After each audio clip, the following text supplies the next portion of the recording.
católicos. Es una bendición compartir con ustedes la palabra de Dios. Así que esta mañana estoy seguro que Dios tiene un mensaje especial para tu vida y quiero invitarte a que busques en la Biblia el primer libro de Samuel, capítulo 2. Y vamos a estar leyendo en un momento del versículo 12 al verso 36. Vamos a verlo ahí en la pantalla. Si usted lo tiene ahí, pues vamos a hacer la lectura de estos versos. Primero de Samuel capítulo 2, del verso 12 al 36. Dice así la palabra del Señor. Los hijos de Elí eran hombres impíos y no tenían conocimiento de Jehová. Y era costumbre de los sacerdotes con el pueblo que cuando alguno ofrecía sacrificio, venía el criado del sacerdote mientras se cocía la carne, trayendo en su mano un garfio de 3 dientes, y lo metía en el perol, en la olla, en el caldero o en la marmita. Y todo lo que sacaba el garfio, el sacerdote lo tomaba para sí.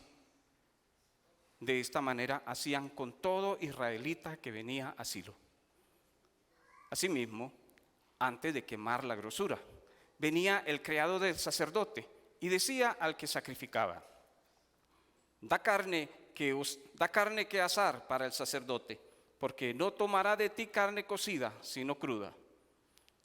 Y si el hombre le respondía: quemen la grosura primero y después toma tanto como quieras, él respondía: no, sino dámela ahora mismo, de otra manera yo la tomaré por la fuerza.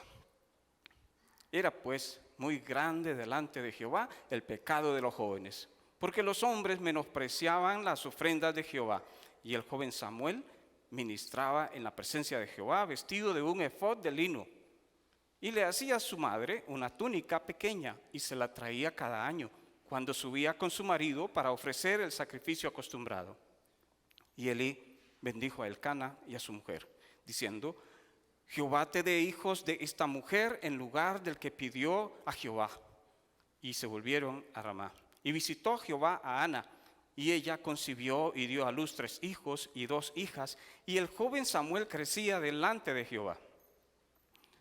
Pero Elí era muy viejo, y oía de todo lo que sus hijos hacían con todo Israel, y cómo dormían con las mujeres que velaban a la puerta del tabernáculo de reunión. Y les dijo: ¿por qué hacéis cosas semejantes? Porque yo oigo de todo este pueblo vuestros malos procederes. No, hijos míos, porque no es buena fama la que yo oigo, pues hacéis pecar al pueblo de Jehová. Si pecar el hombre contra el hombre, los jueces le juzgarán. Mas si alguno pecare contra Jehová, ¿quién rogará por él? Pero ellos no oyeron la voz de su padre, porque Jehová había resuelto hacerlos morir. Y el joven Samuel iba creciendo y era acepto delante de Dios y delante de los hombres. Y vino un varón de Dios a Elí y le dijo: así ha dicho Jehová: ¿no me manifesté yo claramente a la casa de tu padre cuando estaban en Egipto en casa de Faraón? Y yo le escogí por mi sacerdote entre todas las tribus de Israel, para que ofreciese sobre mi altar y quemase incienso y llevase efod delante de mí, y di a la casa de tu padre todas las ofrendas de los hijos de Israel. ¿Por qué habéis hollado mis sacrificios y mis ofrendas que yo mandé ofrecer en el tabernáculo? Y has honrado a tus hijos más que a mí, engordándoos de lo principal de todas las ofrendas de mi pueblo Israel. Por tanto, Jehová, el Dios de Israel, dice: yo había dicho que tu casa y la casa de tu padre andarían delante de mí perpetuamente. Mas ahora, ha dicho Jehová, nunca yo tal haga, porque yo honraré a los que me honran, y los que me desprecian serán tenidos en poco. Y aquí vienen días en que cortaré tu brazo y el brazo de la casa de tu padre, de modo que no haya anciano en tu casa. Verás tu casa humillada, mientras Dios colma de bienes a Israel, y en ningún tiempo habrá anciano en tu casa. El varón de los tuyos que yo no corte de mi altar será para consumir tus ojos y llenar tu alma de dolor, y todos los nacidos en tu casa morirán en la edad viril. Y te será por señal esto que acontecerá a tus 2 hijos, Ofni y Fines. ambos morirán en un día. Y yo me suscitaré un sacerdote fiel, que haga conforme a mi corazón y a mi alma. Y yo le edificaré casa firme, y andará delante de mi ungido todos los días. Y el que hubiere quedado en tu casa, vendrá a postrarse delante de él por una moneda de plata y un bocado de pan, diciéndole: te ruego que me agregues a alguno de los ministerios para que pueda comer un bocado de pan. Que el Señor bendiga su palabra. Vamos a orar. Padre, te damos gracias esta mañana por esa palabra que hemos leído. Es tu voz hablando a nuestro corazón, a nuestras mentes. Gracias porque sabemos que tienes hoy un mensaje para cada uno de los que estamos en este lugar. En el nombre de Jesús. Amén. Bueno, hermanos, solamente leer ese relato ya es un mensaje directo al corazón. Gracias a Dios por este día. Hoy celebramos el Día del Papá y es un día especial para la familia. Lo celebramos en familia, en sus hogares posiblemente. Tendrán alguna comidita, alguna sorpresa para papá, algo especial. Tal vez ya le dieron un besito temprano. Anita me dio un abrazo, me dio un beso, espero más besos más tarde. Pero qué bueno, es una celebración de la familia, como la celebración del Día del Niño, el Día de la Madre. Son celebraciones de familia. Celebramos la familia. No hay cosa más linda que tener una familia. Vivir en soledad, son muy pocas las personas que Dios les ha dado ese don. Dios nos hizo para vivir en familia, para estar en comunión. Y tenemos que agradecidos con Dios por la señora que hay en nuestra casa, por los hijos que Dios nos ha dado y por el papá que cada uno de nosotros tiene. A veces celebramos este día pensando solo en el Día del Padre, pero pensando en los niños. Y generalmente las postalitas que se envían son de un papá con un niñito aquí subido, un papá con un niño agarradito de la mano, o un papá con un bebé alzado, pero los adultos tenemos papá.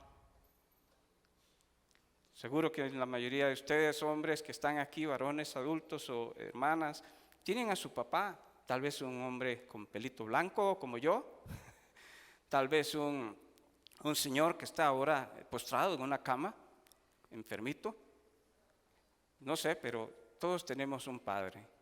Y más que la figura solamente tierna del niño, es un día para honrar a aquel Señor, aquel varón que nos trajo a este mundo. Tal vez pudiese ser que algunos no pudieron disfrutar de un buen padre, como les dijo Selenia. Para Selenia eso es muy triste. Para mí fue una bendición no encontrarme con mi suegro. Yo no hubiera querido verlo. Pero sabe, qué triste es cuando uno no tiene buenos recuerdos de su progenitor. Hay muchas personas hoy que viven afligidas porque su papá los abandonó, porque su papá no los cuidó. No importa. Gracias por ese hombre. Sea como fuere, fue el instrumento que Dios usó para que hoy nosotros estemos aquí. Y ha sido una bendición, a pesar de todos sus errores. Entonces quería contarles un poquito de este señor que hemos leído hoy, de Elí. Y siempre es fácil hablar de otra familia. Es mucho más sencillo tratar de ver los errores que tienen otras familias que fijarnos en nuestros propios errores. Entonces hablar de Elí es fácil, no nos va a resultar complicado. Ya enteramos algunas cosas. ¿Quién era Elí? ¿Sabe que Elí fue uno de los últimos jueces de Israel? Fue diferente a todos los demás jueces, porque los demás jueces fueron hombres guerreros, gente valiente que iba a luchar, pero Elí era un sacerdote. Fue un hombre que de niño conocía las cosas de Dios. Fue preparado para dirigir al pueblo a adorar, para enseñarle al pueblo las palabras de Dios. Fue un hombre que creció desde su niñez, aprendiendo las palabras y las cosas de Dios. Entonces no fue un niño que creció ahí en la calle, que anduvo con la chusma, que aprendió malas cosas. Era un hombre que creció en el seno de una familia sacerdotal, escuchando siempre a sus padres, a su familia, a sus antecesores, hablando de las cosas de Dios. Un sacerdote, que estaba guiando al pueblo, juzgando al pueblo. Y dice que este hombre gobernó Israel por 40 años. 40 años fue el sacerdote. Yo llevo 32 casi de ser pastor acá. Me faltan 8 para alcanzar a Elí. 40 años juzgando un pueblo. ¿Cuántas generaciones vio al crecer? ¿Cuántos niños crecer? ¿Cuántas personas despedir? ¿Cuánta gente aconsejó? Solo que Elí llegó a ser sacerdote siendo un poquito mayor. Ya tenía 58 años. ¿Hay alguien de 58 aquí? No levanten la mano. Pero 58 años. A los 58 años se metió a pastor. A los 58 años Dios lo llamó para ser sacerdote. Y hermanos, ¿cómo cuesta a veces guiar personas, ayudar a la gente a que vivan agradable delante de Dios? Es complicado. Porque cada uno de nosotros tenemos un concepto sobre cómo es la fe, cómo es la familia, cómo son las cosas de Dios. Y cuando alguien trata de sugerirnos o mostrarnos una ruta, a veces decimos no, yo también puedo decidir, a mí Dios me habla también. Y es complicado, entonces uno se le blanquea el pelo antes de tiempo. Nos desvelamos pensando en personas que a veces no tienen un lazo sanguíneo con nosotros. Y yo consideraría correcto y normal desvelarme por Josué, Ana y Selenia. Y tal vez hasta por Rocky. Pero sabe que el sacerdote tenía que pensar en toda aquella comunidad israelita. Todas las personas que habitaban aquel territorio venían a él día y noche para ser juzgados con sus problemas, con sus necesidades. Y este hombre que a los 58 años llegó ahí, seguro se casó viejo también. Porque la Biblia nos dice que tuvo 2 hijos, Elí, Fines y Ofni. Fines y Ofni, 2 muchachos. Se dice que eran jóvenes cuando estaban haciendo sus cosas. Posiblemente ya tenían unos 20 años cuando andaban en esas travesuras juveniles, como este hijo pródigo que se fue. Ya tendrían tal vez esos muchachos unos 20 años. ¿Y papá cuántos tendría si ellos tendrían 20 años? Si empezó a los 58 el ministerio, ¿cuántos tendría papá si los hijos tenían 20 años cuando andaban acostándose con mujeres y tomando cosas que no eran de ellos? 68, 78 años. 78 años. Hermanos, a los 78 años, llamándole uno la atención a un muchachillo de 20. ¿Qué le dice el muchachillo de 20 a uno? Mi tata, no, vaya, duerma, tranquilo. No se preocupe, pa. No, vaya, quédese tranquilo, no moleste. Así son los hijos. ¿Cuántos hijos no le dicen eso a sus padres cuando el papá les llama la atención? Mi tata, es que usted es de otra época. Usted no me entiende. Usted nació en el milenio pasado.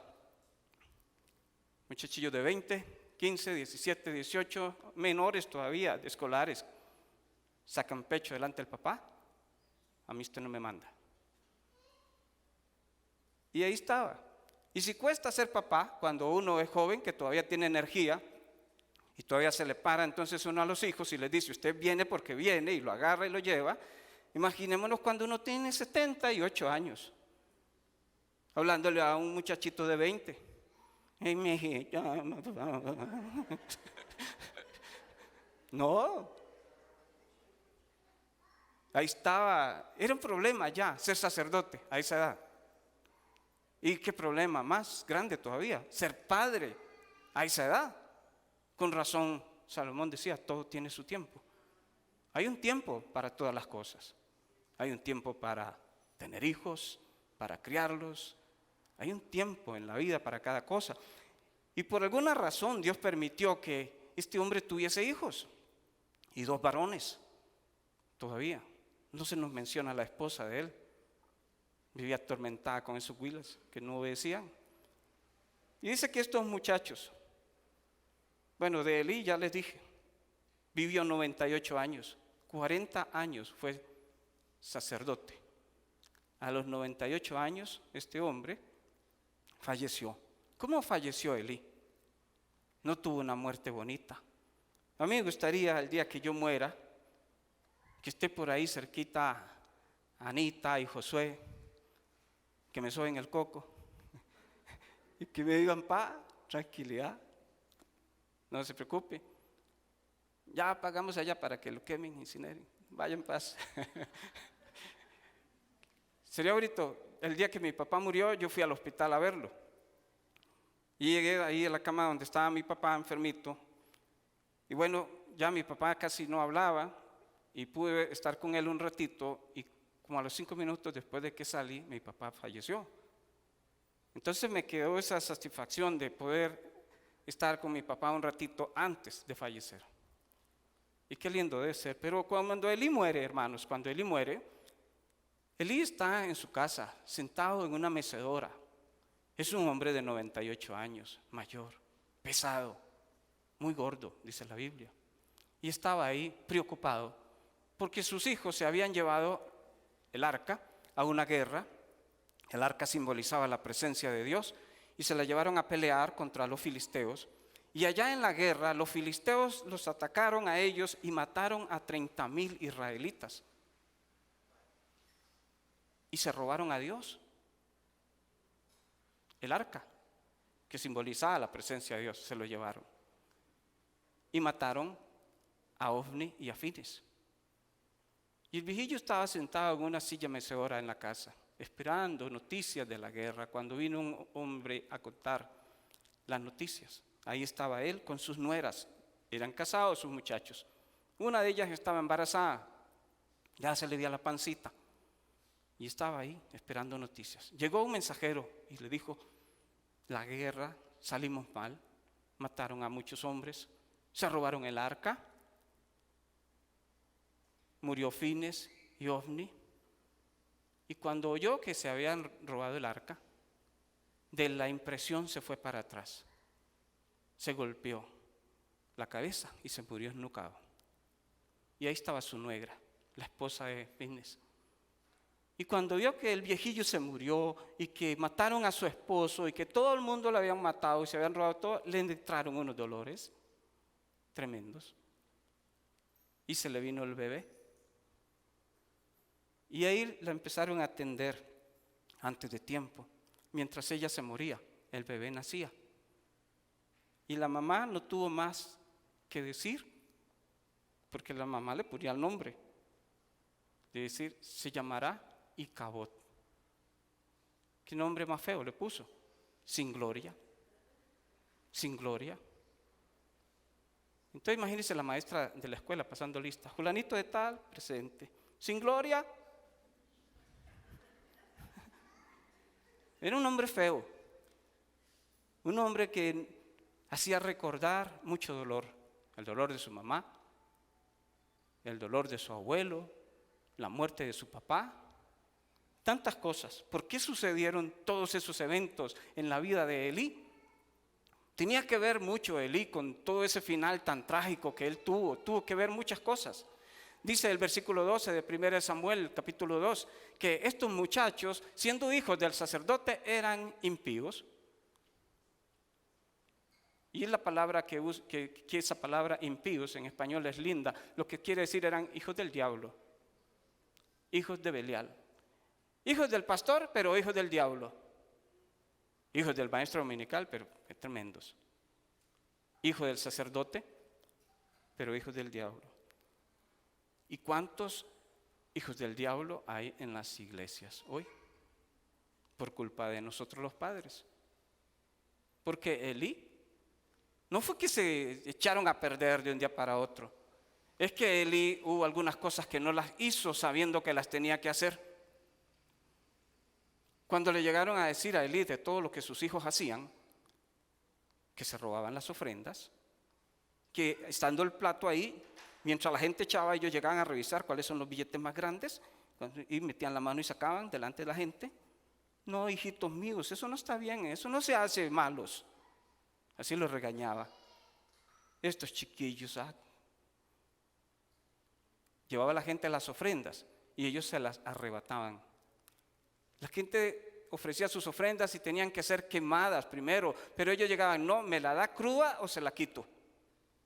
Y no era lo que les correspondía, era lo que ellos cogían con un tridente y sacaban lo que les daba la gana y se lo llevaban. Así menospreciaban las ofrendas al Señor. Y eran unos enamorados. ¿Cuánta muchacha había? Muchacha que llegaba nueva, se frotaban las manos y le empezaban a echar el guante. Y se acostaban con mujeres en el templo.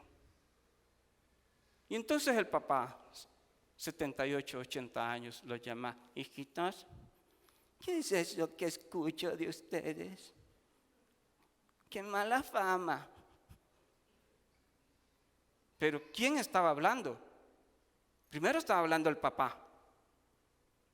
Uno no le puede decir a Aguililla, escuché mala fama suya, papá. Dice que se robó cosas de la escuela y que agarró una chiquilla y la revolcó toda. Bandido. Algo así. Una reprensión flojita, liviana. Está bien, todavía lo hicieran a escondidas, pero escucho mala fama. Si va a hacer algo, trate que no lo vean. Era quizás la intención por detrás. Olvidamos a veces nosotros que somos los padres y que cuando un niño hace algo indebido, aunque el psicólogo diga, no se le puede tocar porque lo trauma. ¿Sabe qué dice la Biblia? En Proverbios. Si hay un psicólogo me perdona. Pero ¿sabe qué dice Proverbios 23:13? No rehúses corregir al muchacho. No rehúses, es una orden.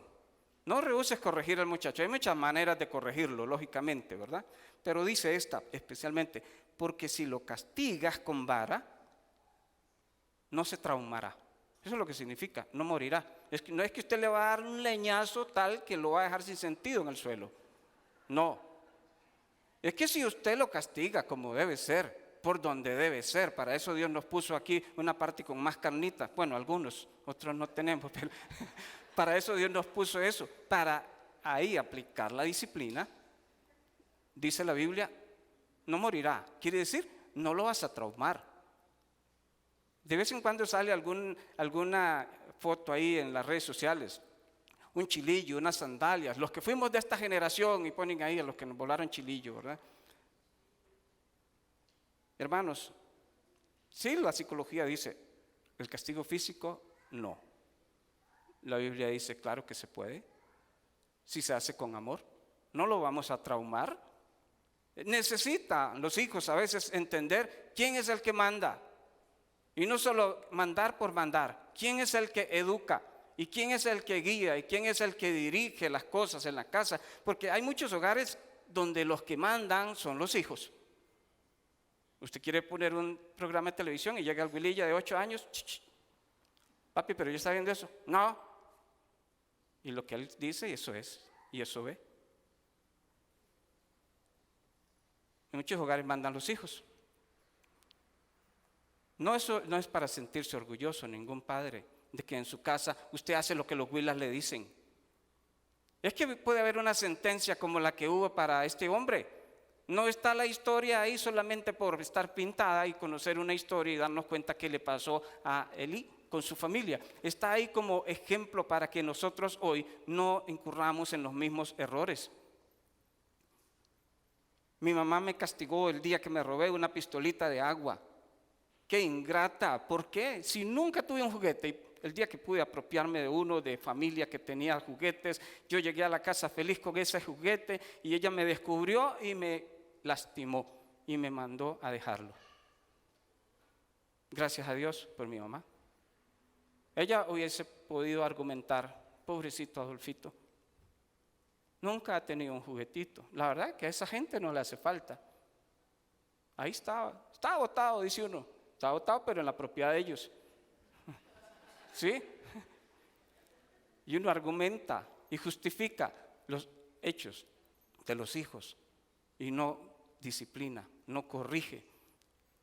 Entonces, dice Proverbios 23:14, lo castigarás con vara. Ponga el otro versículo. Lo castigarás con vara. Para librar su alma ¿de dónde? Del infierno. No queremos que nuestros hijos vayan a un lugar terrible, hay que disciplinarlos. Y no es golpearlos, no es herirlos, pero hay momentos en que hay que aplicar la disciplina física, habrá momentos en que hay que aplicar otro tipo de correcciones, pero los hijos deben saber quién es el que guía la casa, quién es el que está al mando del hogar. Y no solo saber eso, dice que estos hombres no conocían a Dios y eran hijos del sacerdote. Crecieron en la iglesia, crecieron con su papá escuchándolo predicar, pero no conocían a Dios. Vienen a la iglesia con nosotros, nuestros hijos, nos acompañan, los traemos de niños, pero de pronto nos damos cuenta que tienen 15 y 16 años y estos muchachos no conocen a Dios. Saben muchas cosas de Dios, pero no lo conocen, no le tienen temor. Hablan y viven como si fueran impíos. Y todos los que somos padres sabemos cómo son nuestros hijos. Yo no les puedo decir, hermanos, cómo criar a sus hijos. He tratado de criar dos y he cometido muchos errores.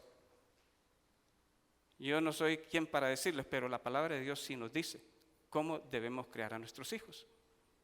Los padres debemos de enseñarle a nuestros hijos la palabra de Dios, porque Dios no tiene nietos. Dios solo tiene hijos.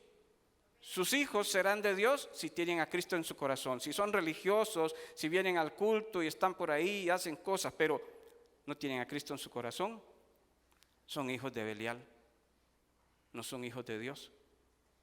Y estos muchachos adultos sirviendo en el templo, siendo sacerdotes, hacían todas estas cosas y no conocían a Dios.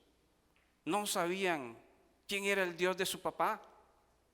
Tantas veces que lo habían escuchado, y es una responsabilidad de nosotros los padres enseñarle a los hijos la palabra de Dios. Dice Deuteronomio 6, y estas palabras que yo te mando hoy, debes meterlas en tu cabeza, en tu corazón, y debes escribirlas en los postes de tu casa, y debes llenar tu casa de la palabra de Dios, y repetírselas a ellos en la noche, en la mañana, cuando se acuesten, cuando se levanten, cuando van de camino, a toda hora.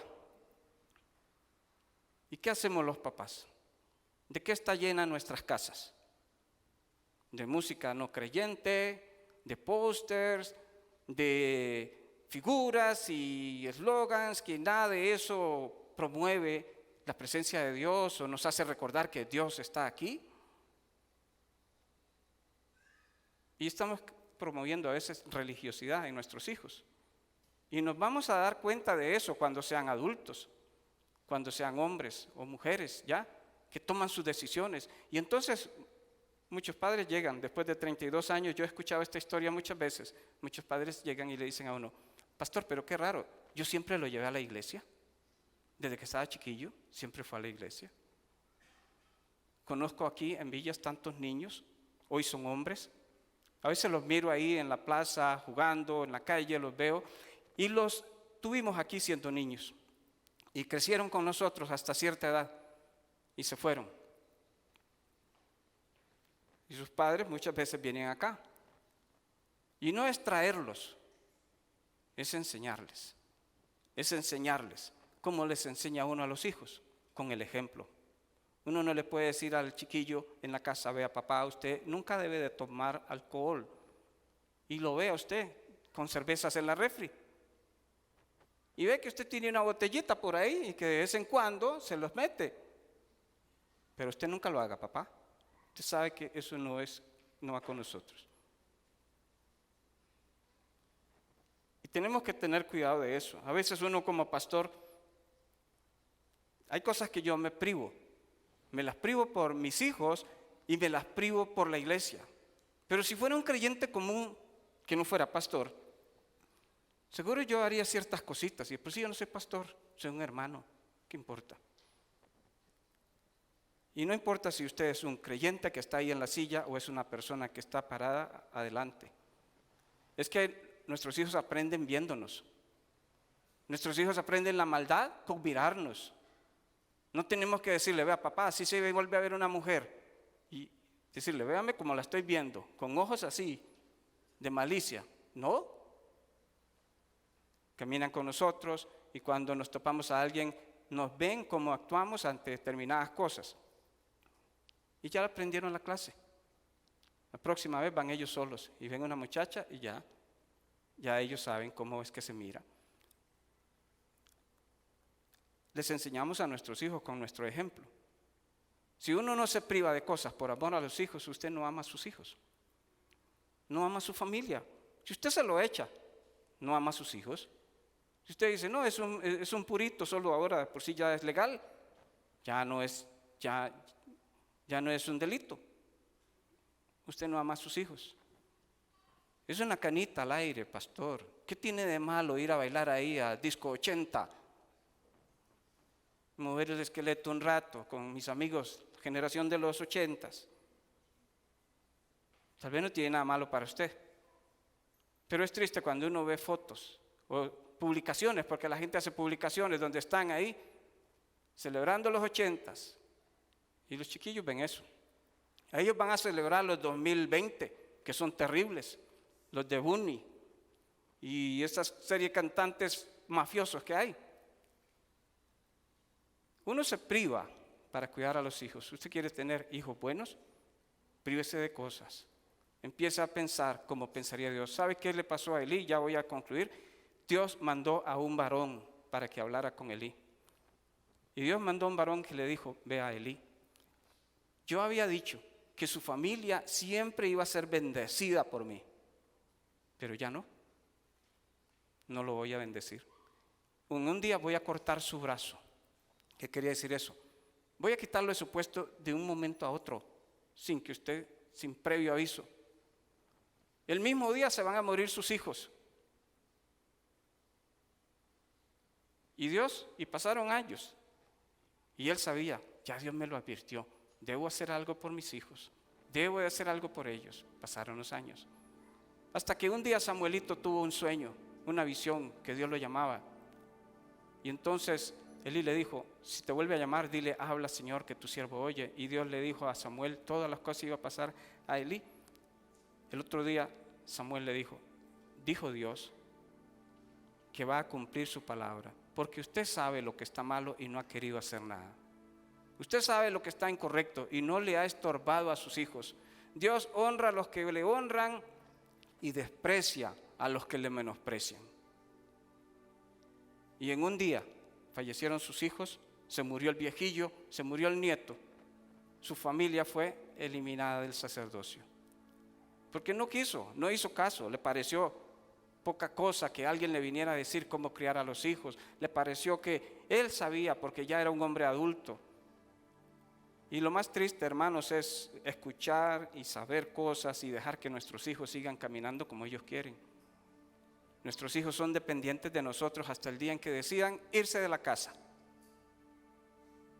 Hay hijos adultos en hogares que son independientes, entonces ya no dependen de uno, ya no tengo que darle plata a Ana, más bien ella me da a mí. Ya no tengo que cuidarla, es una mujer de casi 20 y resto de años. Pero cuando los hijos viven con nosotros, están bajo una autoridad.